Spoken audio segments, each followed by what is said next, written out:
C'est l'histoire d'un quartier qui rêverait d'un jardin. Pas d'un jardin ordinaire, non. Pas un parc avec des jeux où s'ébrouent les enfants. Ça, le quartier en a déjà un. Mais un jardin différent, avec de drôles de cabanes. Un jardin qu'on planterait nous-mêmes. Un peu chaotique au début, parce qu'on ne sait pas bien comment ça se fabrique un jardin. Mais un jardin à nous. Un jardin imaginaire. Un jardin fabuleux. Et bien réel pourtant. Mais comme on ne sait pas très bien comment il faut faire un jardin, on aurait demandé à Jessica et à Laurent de nous aider. À moins que ce soit eux qui aient eu cette belle idée.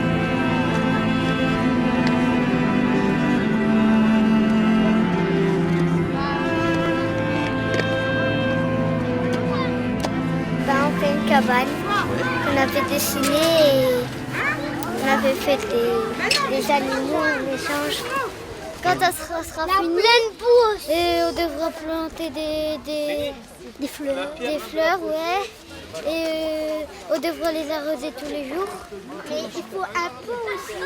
Il faut un pot aussi pour les arroser, oui. Voilà.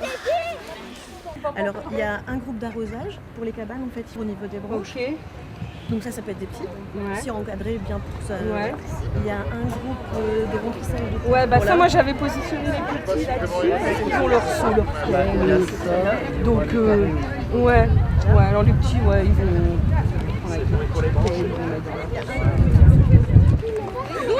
Doucement. C'est moi.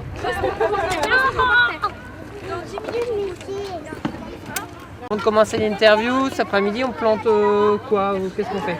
Alors cet après-midi, on prépare nos futures plantations, on prépare les jardinières et c'est pour ça que les enfants là, transportent la terre pour remplir les jardinières et le bateau.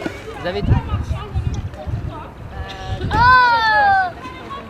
L'idée générale, en fait, comparativement à d'autres jardins qui peuvent exister en ville ou dans les quartiers, c'est de laisser libre cours à l'imagination des enfants et que ce soit eux qui, du début à la fin, conçoivent le jardin, en fait.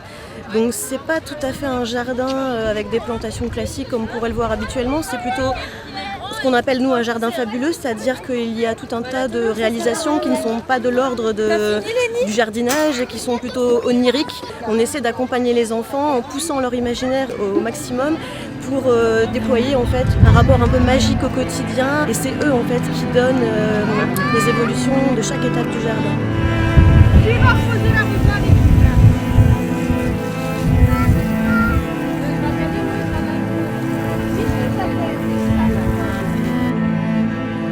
La plantation du jardin, comme la construction des cabanes, il faudrait que tout le monde y participe pour que ce soit le jardin de tout le monde. Tous les gens du quartier, enfin ceux qui en ont le temps, quelques dames des immeubles d'à côté, et les enfants surtout.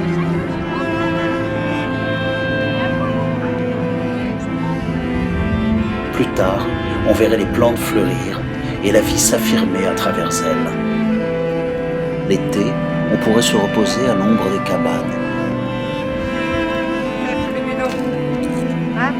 On voudrait que l'herbe ait repoussé pour pouvoir y pique-niquer et se féliciter de ce qu'ensemble on a réalisé. Ce jardin, il deviendrait peut-être un symbole, celui d'une convivialité préservée par-delà les murs de la maison de quartier. Un quartier qui renaîtrait et où les gens auraient plaisir à se retrouver.